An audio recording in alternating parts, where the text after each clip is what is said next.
कहां तक पढ़े थे हम लोग पिछले क्लास में? चार्ज इलेक्ट्रोस्टैटिक्स पढ़ रहे थे ना। तो इलेक्ट्रोस्टैटिक्स में एक लेक्चर आपका हो चुका है। हम लोग पढ़े थे ट्रांसफर ऑफ, यानी ट्रांसफर थ्योरी क्या है।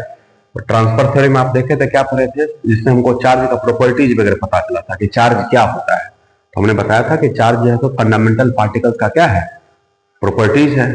इलेक्ट्रॉन प्रोटॉन का प्रॉपर्टीज है, कैसा प्रॉपर्टीज है? तो there is attraction between unlike charges यानी electron proton, and there is repulsion between electron and proton. ठीक है। अच्छा, अब बात करेंगे हम लोग यहाँ पे मेथड ऑफ चार्जिंग कि किसी बॉडी को चार्ज कैसे किया जाता है। अभी आपने देखा है कि एक्चुअल काउज क्या होता है चार्जिंग का। तो एक्चुअल काउज जो चार्जिंग का क्या है, ट्रांसफर ऑफ इलेक्ट्रॉन, कि इलेक्ट्रॉन कैसे ट्रांसफर होते हैं। एक बॉडी से दूसरे बॉडी में इलेक्ट्रॉन का ट्रांसफर होने से क्या होता है, चार्ज डेवलप कर जाता है। जो बॉडी इलेक्ट्रॉन को लॉस करता है उससे पॉजिटिव चार्ज डेवलप होता है, और जो बॉडी इलेक्ट्रॉन को गेन करता है उस पर निगेटिव चार्ज डेवलप करता है। एक यहाँ पे एक और आया था रिमार्क्स, वहां पे क्या देखा था हमने कि अगर कोई बॉडी इलेक्ट्रॉन को लॉस कर रहा है तो उसका मास थोड़ा सा क्या हो जाता है, घट जाता है। मतलब पॉजिटिवली चार्ज बॉडी का मास थोड़ा सा डिक्रीज कर जाता है, और निगेटिवली चार्ज बॉडी का मास थोड़ा सा क्या हो जाता है, इंक्रीज कर जाता है। ठीक है। अब हम लोग पढ़ेंगे मेथड ऑफ चार्जिंग। ठीक है, method of charging.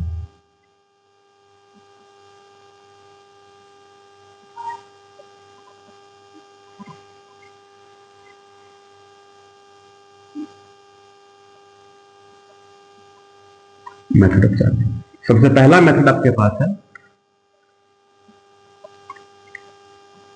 Bye contact. Bye contact, ठीक है। इसका क्या मतलब होता है कि अगर कोई चार्ज बॉडी है, ठीक है, और किसी अनचार्ज कंडक्टर में उसको अगर टच करेंगे तो उस पर भी चार्ज क्या हो जाएगा, डेवलप हो जाएगा। क्योंकि ये कंडक्टर का प्रॉपर्टीज होता है क्या, कि उसमें वो चार्ज को क्या करता है, कैरी करने का काम करता है, चार्ज उसमें मूव करते हैं। ठीक है। तो when a charge conductor is brought to contact with uncharge conductor then it also becomes charge. ठीक है। तो ये हो गया बाय कॉन्टैक्ट प्रोसेस। तो लिख देंगे कॉन्टैक्ट प्रोसेस में when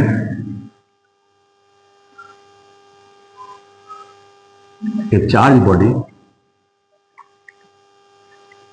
is brought to contact with uncharged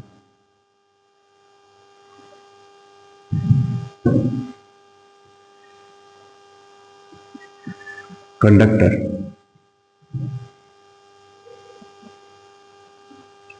it also becomes charge. Conductor है, कंडक्टर का प्रॉपर्टी होता है कि उसमें करंट मूव करते हैं। तो जैसे ही एक अनचार्ज कंडक्टर में, यानी मेटेलिक कंडक्टर है, उस पर कोई चार्ज कंडक्टर को टच कर दिए तो उस पर चार्ज क्या है, ट्रांसफर कर जाता है। ठीक है। तो वो चार्ज हो जाता है। तो ये हो जाएगा बाय कांटेक्ट। जैसे आपने देखा है कि एक वायर में करंट चल रहा है, ठीक है, और कोई अनचार्ज कोई वायर ऐसा है जिसमें करंट नहीं चल रहा है, उसमें उसको क्या करते हैं, कांटेक्ट कर देते हैं, जोड़ देते हैं, उसमें करंट उसमें भी चलने लगता है। तो कांटेक्ट मेथड से चार्जिंग। दूसरा आपका हो जाएगा by friction. By friction, friction में क्या हो जाता है, तो जब दो एप्रोप्रिएट बॉडी को आपस में रब किया जाता है तो इसके वजह से इलेक्ट्रॉन का क्या होता है, ट्रांसफर हो जाता है। तो एप्रोप्रिएट बॉडी क्यों बोला गया? आप जैसे मान के लो कि दो बॉडी है और दोनों पे मान के लो कि दोनों पे इलेक्ट्रॉन अधिक है, तो दोनों को रब करेंगे तो दोनों इलेक्ट्रॉन लॉस करने वाला ही होगा ना। तो उस केस में क्या हो जाएगा, एक गेन करने वाला होना चाहिए और एक लॉस करने वाला होना चाहिए। इस वजह से क्या होता है, दो एप्रोप्रिएट बॉडी को जब रब करेंगे, जैसे आपने देखा सोडियम और क्लोरीन इलेक्ट्रॉन ट्रांसफर थ्योरी में, तो सोडियम लॉस करने वाला है, क्लोरीन क्या करने वाला है, गेन करने वाला है। तो इसी वजह से क्या होता है, दो एप्रोप्रिएट बॉडी के बीच में रबिंग होने की वजह से इलेक्ट्रॉन का ट्रांसफर हो जाता है। तो इस वजह से क्या होता है, दोनों बॉडी पे अपोजिटली चार्ज डेवलप हो जाते हैं। ठीक है। तो इसमें क्या हो जाएगा,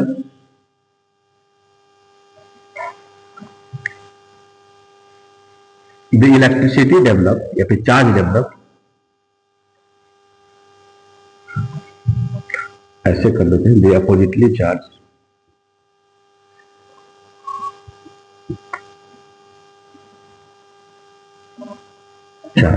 developed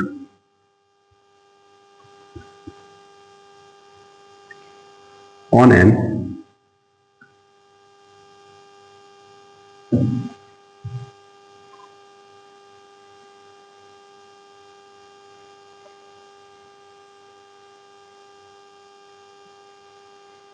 the oppositely charge developed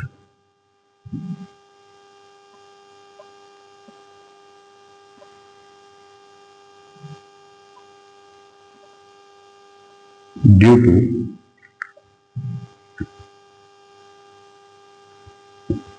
transfer of electron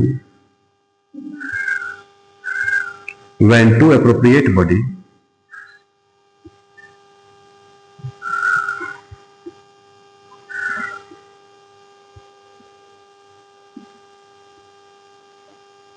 rubbed together.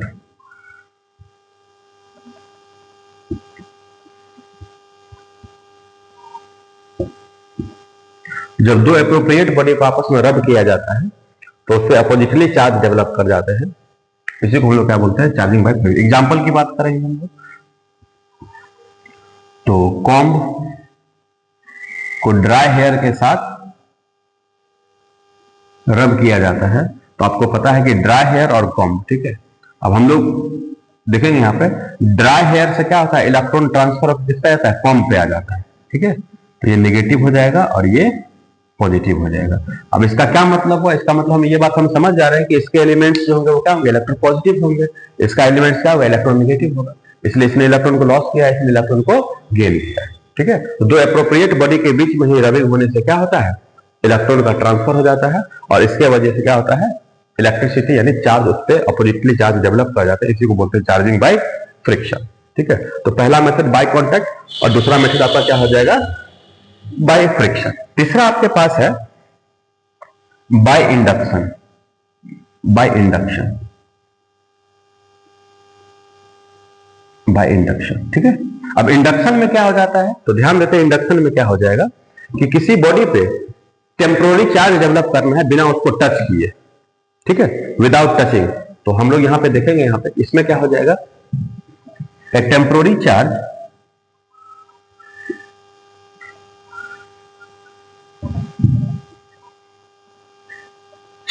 is developed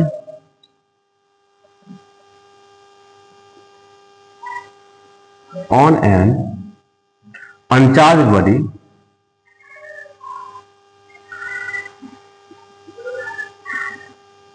without touching it, without touching it is called charging by induction, charging by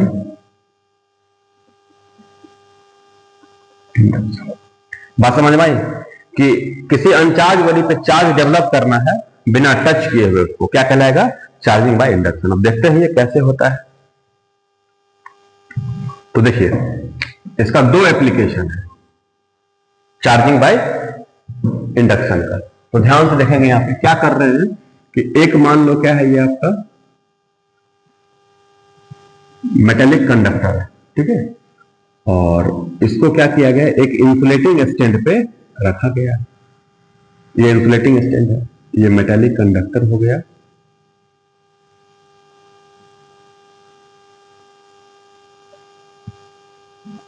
और ये हो गया आपको इंसुलेटिंग स्टैंड, ठीक है। अब ध्यान देंगे यही जो मेटेलिक कंडक्टर है, क्योंकि इसको स्टेप वाइज क्या करना है, लिखना होता है, ठीक है, ऐसा। अब ये आपका जो है इसके नजदीक क्या करते हैं, एक चार्ज रॉड को लाते हैं, ठीक है। मान लीजिए पॉजिटिवली चार्ज रॉड है, ठीक है, तो ए charge rod is brought near it, इसके नजदीक लाना है, टच नहीं करना है, ठीक है। इसके वजह से क्या होगा, आपको पता है कि इस पे जितना अभी ये न्यूट्रल है, इस पर कोई चार्ज नहीं है, नेट चार्ज जीरो। इसका क्या मतलब है, जितना पॉजिटिव चार्ज है उतना ही निगेटिव है, जितना प्रोटॉन है उतना ही क्या इलेक्ट्रॉन है। तो यहां पे देखिए ये पॉजिटिव रड को जब लाए हैं, ठीक है, तो ये क्या करेगा, इलेक्ट्रॉन को अपनी ओर अट्रैक्ट करेगा और पॉजिटिव को क्या करेगा, रिपेल करेगा, दूर भगाएगा। तो इस पे ऐसा कंडीशन बनेगा, नेगेटिव को अपनी ओर खींचने का प्रयास कर रहा है, टेंडेंसी टू अट्रैक्ट, और ये इसको दूर भगा रहा है। अब क्या करना है यहां पे, now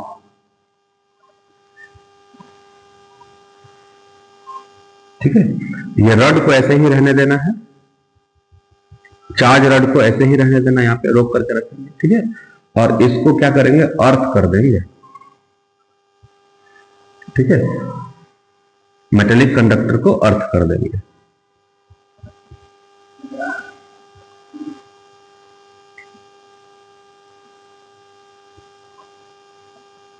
metallic conductor is earthed, so positive charge कहां चला जाएगा, क्योंकि दूर जा रहा है, सो पॉजिटिव चार्ज goes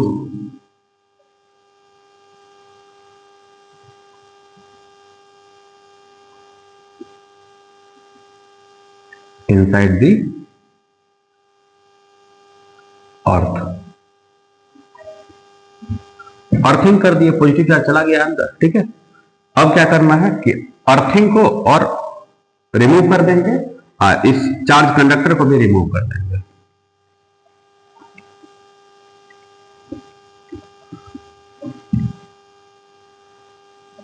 अब बताइए, earthing and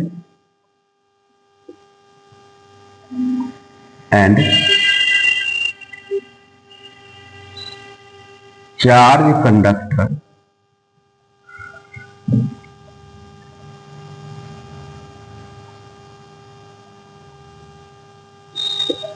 is removed, so negatively charged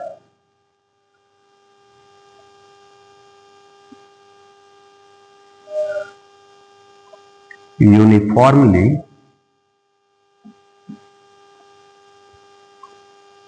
distributed on it, ठीक है। अभी हमेशा के लिए तो नहीं रहेगा, कुछ देर के लिए, क्योंकि एयर फिर इसको न्यूट्रल कर देगा, बात समझ आ रही। तो क्या हो जाएगा, इसीलिए मैं बोला कि temporary charge is developed on an uncharged body without touching it is called charging by induction, ठीक है। चार्जिंग और अर्थ प्रोडक्ट दोनों को रिमूव कर दी। अच्छा, आपको अगर क्वेश्चन में ऐसा आ जा रहा है, एक मेटेलिक कंडक्टर है, उस पर पॉजिटिवली चार्ज आपको डेवलप करना है, तो क्या करना होगा, तो ये चार्ज रड जो हम लोग पॉजिटिव लाए हैं वो निगेटिव चार्ज रड लाएंगे। निगेटिव चार्ज रड को जैसे इसके नजदीक लाएंगे, क्या करेगा, पॉजिटिव वाले को अपनी ओर अट्रैक्ट करेगा, अर्थिंग कर देंगे, नेगेटिव चार्ज अंदर चला जाएगा, फिर इस पे क्या डेवलप हो जाएगा, पॉजिटिव डेवलप हो जाएगा। तो यही है आपका मेथड ऑफ चार्जिंग। तीन मेथड से किसी बॉडी को क्या किया जाता है, चार्ज किया जाता है। पहला तो आपने क्या देखा, बाय कॉन्टैक्ट, इलेक्ट्रॉन का ट्रांसफर हो गया, कॉन्टैक्ट कर दिए तो। दूसरा आपने क्या देखा, चार्जिंग बाय फ्रिक्शन, ठीक है, कि जब दो एप्रोप्रिएट बॉडी को आपस में क्या किया जाता है, रब किया जाता है, तो इलेक्ट्रॉन का ट्रांसफर हो जाता है, तो एक पे पॉजिटिव और एक पे नेगेटिव चार्ज डेवलप रहता है, this is called charging by friction. और थर्ड आपका क्या हो जाता है, चार्जिंग बाय इंडक्शन। इसमें क्या होता है कि किसी अनचार्ज बॉडी पे टेम्पोररी चार्ज डेवलप करना है बिना टच किए हुए, क्या कहलाता है, चार्जिंग बाय इंडक्शन। ये मेथड आपको दिख रहा है, ये चार्जिंग बाय इंडक्शन हो जा रहा है। ये मेटेलिक कंडक्टर है, ये इंसुलेटिंग स्टैंड पे रखा गया है। आपको इसके नजदीक क्या करना है, एक चार्ज रड को लाना है, टच नहीं करना है। अब जब ये लाते हैं तो एक टेंडेंसी क्रिएट होता है यहाँ पे कि ये पॉजिटिव चार्ज रड है, तो नेगेटिव को अपनी ओर आकर्षित कर रहा है और पॉजिटिव को क्या कर रहा है, रिपेल कर रहा है। फिर हमने क्या किया, इसमें मेटेलिक कंडक्टर को अर्थ कर दिया, जिसकी वजह से पॉजिटिव चार्ज इस अर्थिंग के द्वारा ग्राउंडेड हो गए, और ये आपका रड ऐसा ही रहेगा, चार्ज रड। अब क्या करना है, यहाँ पे इस चार्ज रड को और अर्थिंग को दोनों को रिमूव कर देना है, तो कुछ देर के लिए आपका टेम्पोररी या नेगेटिवली चार्ज यूनिफॉर्मली इसके ऊपर डिस्ट्रीब्यूट हो जाता है, ठीक है। यही आपका चार्जिंग बाय इंडक्शन। एक एप्लीकेशन और इसका होता है, वो क्या है एप्लीकेशन, तो यहाँ पे ध्यान दीजिएगा, ठीक है। अब क्या करना है, यहाँ पे हमको चार्ज दो मेटेलिक कंडक्टर को एक दूसरे के टच में रखना है, दो मेटेलिक कंडक्टर को एक दूसरे के टच में रखना है, ठीक है, ऐसा। अब क्या है यहाँ पे, अभी इस पे चार्ज तो नहीं है किसी पे, क्योंकि हमने बताया है आपको, क्या बताया है कि कोई बॉडी अगर अनचार्ज है इसका मतलब उस पर जितना इलेक्ट्रॉन उतना ही क्या है, प्रोटोन है। बात समझ में आई। अब क्या करेंगे, इसके नजदीक में एक रॉड को लाए, ठीक है, अब ये निगेटिव मान ले आया ऐसा, तो क्या होगा यहाँ पे, ये पॉजिटिव वाला को क्या करेगा, अपनी ओर अट्रैक्ट करेगा, टेंडेंसी टू अट्रैक्ट। अच्छा, और ये चूंकि टच में है कंडक्टर से, इसका वाला भी पॉजिटिव को अट्रैक्ट कर लेगा इसे, और नेगेटिव को रिपेल करेगा, तो ये नेगेटिव यहां आएगा और इससे ट्रांसफर होकर कहां चला जाएगा, इधर, क्योंकि ये तो फिर कंडक्टर था ना, दोनों टच में था, ठीक है, तो ये टेंडेंसी है कि यहां से यहां चला गया। अब करना कुछ नहीं है, इसको अलग कर देना है, आइसोलेट कर देना है इससे। तो बताओ, इस पे नेगेटिव चार्ज फैल जाएंगे। अब रॉड को रिमूव कर देना है, तो इस पे क्या हो जाएगा, पॉजिटिव चार्ज आ जाएगा। क्या, एक पे नेगेटिव एक पे पॉजिटिव चार्ज, ये भी एक एप्लीकेशन, एप्लीकेशन 2। तो बात समझ में आई, कोई दिक्कत नहीं आपको, चलिए इसको राइट कीजिए।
अब दिखता है ये तुमको, अब दिखता है कितना पावर है, नेगेटिव पावर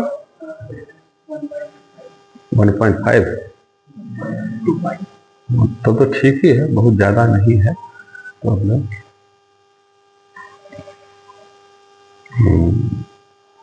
अब दिख रहा है।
हो गया। चलिए अब जो हम लोग पढ़ने वाले हैं मेथड ऑफ चार्जिंग हो गया, अब पढ़ेंगे properties of charge.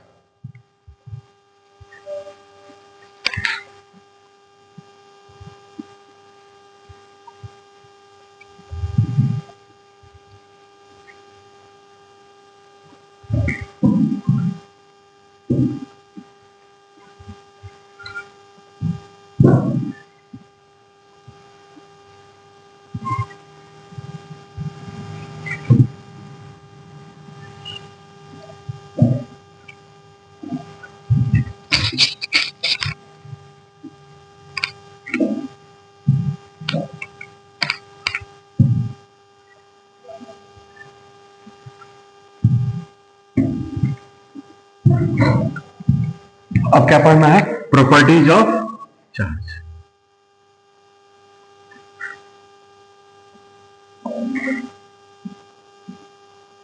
Properties of charge, ठीक है। तीन को फंडामेंटल प्रॉपर्टी है चार्ज का। वैसे प्रॉपर्टीज तो बहुत सारे हो जाएंगे, बट फंडामेंटल प्रॉपर्टी तीन है जो आपको यहां पे पढ़ना है। सबसे पहला आपका है conservation of charge. Conservation of charge, ठीक है। क्या है कंजर्वेशन ऑफ चार्ज? तो कहता है कि किसी भी आइसोलेटेड बॉडी पे टोटल चार्ज जो होता है वो हमेशा क्या होता है? कांस्टेंट होता है। मतलब आप ये भी कह सकते हैं कि charge can neither be created nor be destroyed, but it can only transfer from one body to another, ठीक है। जैसे कि एक बॉडी है ऐसा, अब मान के चलो कि इस बॉडी में हमने क्या देखा कि 10 कूलम पॉजिटिव चार्ज था और 10 कूलम क्या है? नेगेटिव चार्ज है। तो नेट चार्ज तो इस पर 0 हो गया, ठीक है। अब बात कर रहे हैं हम लोग, ये एक आइसोलेटेड बॉडी है। अब इस बॉडी में, अब इसमें ध्यान दीजिएगा, एक बॉडी है, इसमें दो पार्ट है। इस पूरे सिस्टम में आइसोलेटेड सिस्टम हो गया। इस आइसोलेटेड सिस्टम में दो पार्ट, ठीक है। इस पे हो गया मान चलो कि 10 कूलम और इस पे हो गया मान चलो कि आपको कितना 8 कूलम। कितना? 8 कूलम। कोई दिक्कत नहीं यहाँ पे। तो अभी इस पूरे बॉडी पे कितना चार्ज देख रहे हैं हम लोग? 18 कूलम। बात समझ में आई? इस पूरे आइसोलेटेड सिस्टम पे 18 कूलम चार्ज है। माना कि इस बॉडी से चार्ज निकल के इस पे चला आता है, कितना? 2 कूलम। तो ये कितना हो जाएगा? 10 कूलम और ये कितना हो जाएगा? 8 कूलम। तो इसका मतलब फिर भी ओवरऑल तो कितना रहा? 18 कूलम ही रहा ना। तो पूरे आइसोलेटेड सिस्टम पे चार्ज जो होता है वो हमेशा क्या होता है? कांस्टेंट होता है, ठीक है। तो इसलिए हम लोग क्या कहते हैं कि किसी भी आइसोलेटेड बॉडी पे टोटल चार्ज रिमेन्स कांस्टेंट, या फिर आप ये भी कह सकते हैं कंजर्वेशन ऑफ चार्ज में कि charge can neither be created nor be destroyed, but it can transfer from one body to another, ठीक है। तो लिखेंगे कंजर्वेशन ऑफ चार्ज में, इट स्टेट्स दैट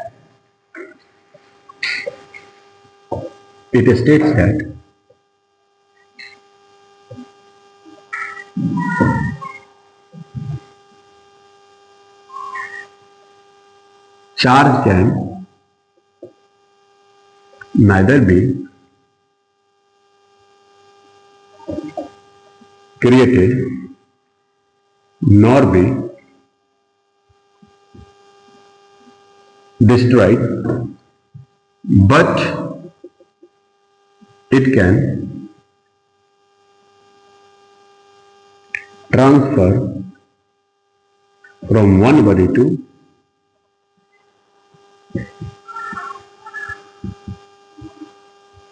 another। इसको ऐसे भी लिख सकते हैं, that means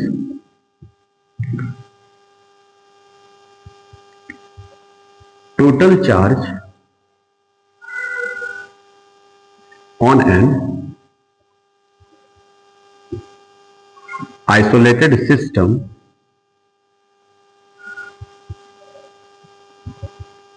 is always remains constant। किसी भी आइसोलेटेड सिस्टम पे टोटल चार्ज जो है क्या होता है? हमेशा कांस्टेंट होता है। This is the conservation of charge. दूसरा आपके पास है, सेकेंड आपके पास है कंजर्वेशन ऑफ चार्ज में, ठीक है, ये हो गया कंजर्वेशन ऑफ चार्ज। अब ध्यान से देखिएगा पहले इधर, कंजर्वेशन ऑफ चार्ज के बाद आपके पास है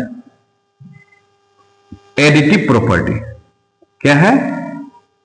additive property of charge, additive property, ठीक है। अब ध्यान सुनिएगा एडिटिव प्रॉपर्टी क्या होता है।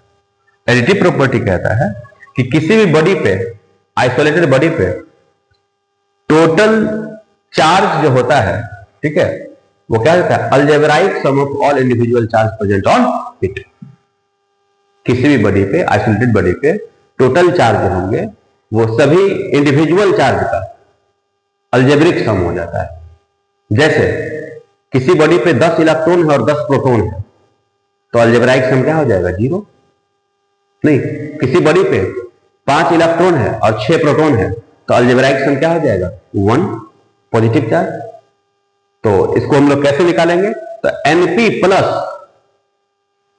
Ne, यानी Np minus Ne into E, क्या? Number of proton minus number of electron, into E से क्या कर देंगे? मल्टीप्लाई कर देंगे, ठीक है।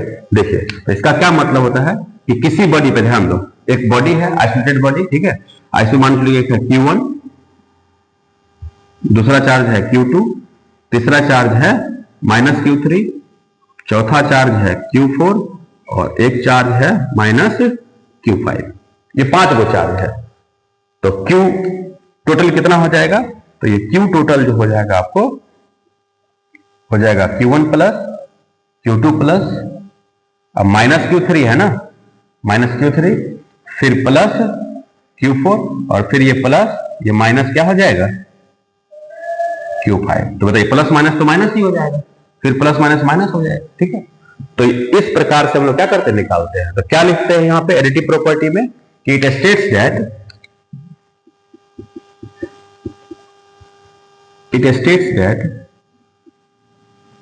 Total charge present on an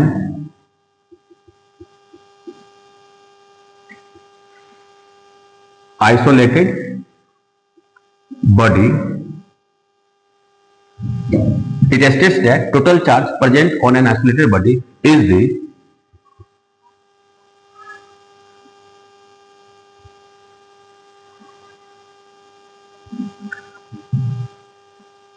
algebraic sum of all individual charge present on it। बात समझ में आई? एडिटिव प्रॉपर्टी क्या कहता है कि किसी भी आइसोलेटेड सिस्टम पे, आइसोलेटेड बॉडी पे जो टोटल चार्ज होता है वो अलजेब्रिक सम होता है सभी इंडिविजुअल चार्ज के।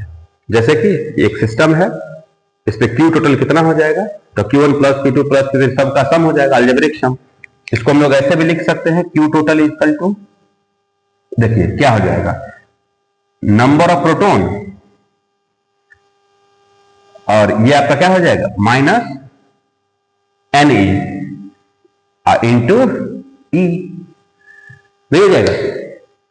नंबर ऑफ प्रोटॉन मान के चलो कि अगर 10 गो है और नंबर ऑफ इलेक्ट्रॉन भी अगर 10 गो है, तो 10 माइनस 10 0 इंटू E, तो 0 चार्ज, कुछ नहीं। नंबर ऑफ प्रोटॉन अगर 20 है, नंबर ऑफ इलेक्ट्रॉन अगर 10 है, तो क्या हो जाएगा? 20 माइनस 10 इंटू E, आ जाएगा इतना चार्ज। तो ये आपका हो जाएगा एडिटिव प्रॉपर्टी। इसके बाद आपके पास जो है एडिटिव प्रॉपर्टी के बाद जो है, ठीक है, चलिए यहां ध्यान देंगे पहले। एडिटिव प्रॉपर्टी के बाद तीसरा प्रॉपर्टी जो आपके पास है वो है क्वांटाइजेशन ऑफ चार्ज। क्या है? Quantization of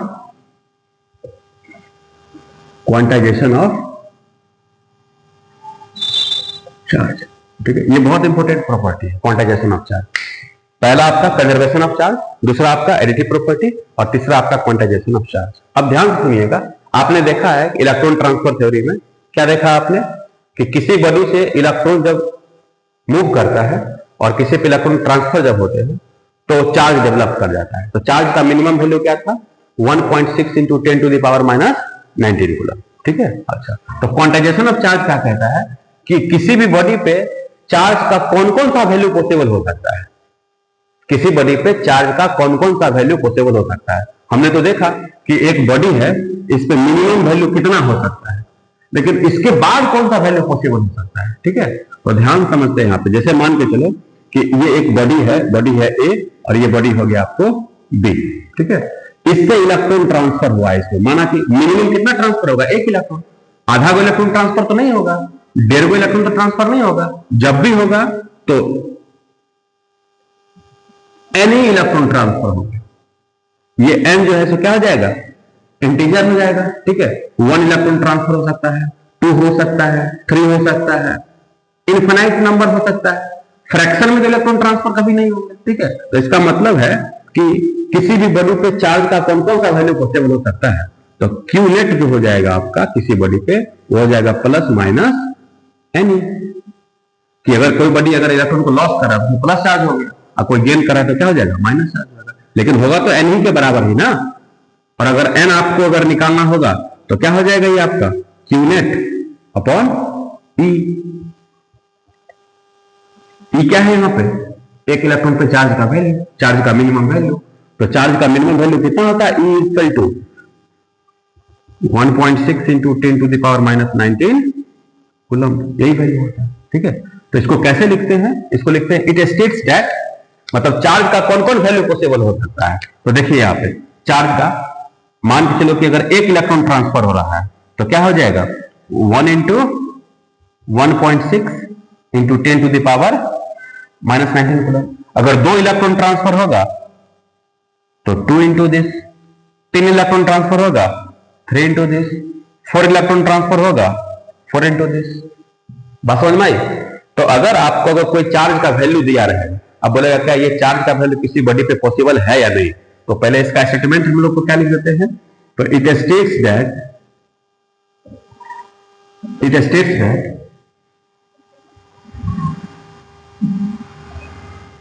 only integral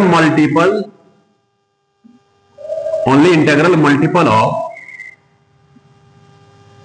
minimum value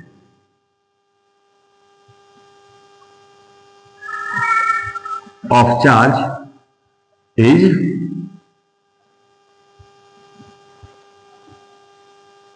possible. It states that only integral multiple of minimum value of charge is possible. किसी बॉडी पे मिनिमम वैल्यू का इंटेग्रल मल्टीपल ही पॉसिबल हो सकता है। क्यू नेट इक्वल टू क्या हो जाएगा, प्लस माइनस एन। एन अगर निकालना है तो क्यू नेट बाई ई। कौन कौन सा वैल्यू, अब आप क्वेश्चन इसमें आ सकता है कि एक बॉडी पे बोल रहा है कि is 3.6 into 10 to the power minus 18 coulomb. क्या ये चार्ज किसी बॉडी पे ये पॉसिबल होगा, is this charge is possible. तो देखिए, तो एन निकाल लेंगे, एन अगर इंटीजर आ जाएगा, वो फ्रैक्शन में अगर नहीं होगा तो पॉसिबल होगा। तो एन निकाल लेते हैं, तो एन इक्वल टू क्या हो जाएगा, क्यू बाई ई। तो क्यू कितना है आपका 3.6 इंटू 10 का पावर माइनस 18 अपॉन क्या कर दिए 1.6 इंटू 10 का पावर माइनस, ये 19 ऊपर चला जाएगा तो 10 बचेगा ना, तो ये आपको 36/16 इंटू 10। अब बताइए कितना हो जाएगा, ये आपका हो जाएगा 2.4 बच गया ना, तो 40 नहीं आ रहा है, फ्रैक्शन में आ जाएगा नंबर। ठीक है, इसलिए ये क्या हो जाएगा, पॉसिबल नहीं है। अब एग्जैक्ट नंबर अगर चला आता तो कितना हो जाता, तब पॉसिबल हो जाता। ठीक है, तो यही 3 प्रॉपर्टी आपके पास है, conservation of charge, additive property और क्वांटाइजेशन ऑफ चार्ज। ठीक है, यही से आपने क्लास 10th में भी एक क्वेश्चन देखा होगा कि वहां पे क्वेश्चन था ना। अब इसको हटाइए, यहां पे देखिए कह रहा है कि find number of electron in 1 coulomb charge, in 1 coulomb charge. अब 1 कूलम चार्ज किसी बॉडी पे है तो नंबर ऑफ इलेक्ट्रॉन कितना ट्रांसफर हुआ होगा, तो n निकल जाएगा, क्या हो जाएगा 1/1.6 यानी टोटल चार्ज 1 कूलम है और E का वैल्यू 10 का पावर माइनस 19 कूलम। ये कूलम कूलम कैंसिल हो जाएगा, नंबर आ जाएगा। अब देखो ये ऊपर चला जाएगा तो क्या बचेगा 1/1.6 इंटू 10 टू द पावर 19। अच्छा ये पॉइंट हटाएंगे तो क्या हो जाएगा 10/16 इंटू दिस। अब इसको कीजिएगा तो 0.625 इंटू 10 का पावर 19। अब ये नहीं बोलोगे सर इसमें भी तो पॉइंट है, पॉइंट अगर तो यहाँ पे हमारे पास नंबर तो है क्या, तो 625 इंटू 10 टू द पावर 16 तो लिख सकते हैं। फिर उतना तो एग्जैक्ट नंबर आ गया कि नहीं आ गया। तो इतना इलेक्ट्रॉन जब ट्रांसफर होगा किसी बॉडी से दूसरे बॉडी में तो 1 कूलम चार्ज उस पर क्या होगा डेवलप होगा क्या। तो यही है आपका क्वांटाइजेशन ऑफ चार्ज। चलिए उसके बाद और भी कई सारे प्रॉपर्टीज हैं, जैसे होता है attractive property, there is attraction between unlike charges. Repulsive property, there is repulsion between like charges. एक होता है स्किन इफेक्ट कि charge always reside at the outer surface of hollow conductor. Hollow conductor के हमेशा आउटर सरफेस पे charge क्या करता है रिसाइड करता है, ठीक है। तो ये सब और भी एडिशनल कई सारे प्रॉपर्टीज है, but there are 3 fundamental properties of charge like conservation of charge, additive property और क्वांटाइजेशन ऑफ चार्ज। यहां से क्वेश्चन आ सकता है, ठीक है, आता है यहां से क्वेश्चन क्वांटाइजेशन ऑफ चार्ज। तो Q net is equal to NE और N is equal to Q net by, ठीक है। तो इस पे न्यूमेरिकल कई सारा बनता है, ठीक है, उसको बताएंगे। आप NCERT निकालिएगा तो वहां पे क्वेश्चन आ जाता है कि एक कप ऑफ वाटर है, ठीक है, एक कप ऑफ वाटर में माना कि 250 ग्राम पानी है, तो बोलेगा उसमें बताइए टोटल चार्ज कितना है। तो टोटल चार्ज तो 0 है क्योंकि जितना इलेक्ट्रॉन है उतना ही प्रोटॉन है। तो बोलेगा कि जो टोटल उसमें पॉजिटिव चार्ज कितना है और टोटल नेगेटिव चार्ज कितना है ये निकालना है। तो उसमें मोल का कंसेप्ट आता है, ठीक है। तो भी क्वेश्चन करेंगे, पहले इसको आप राइट कीजिए।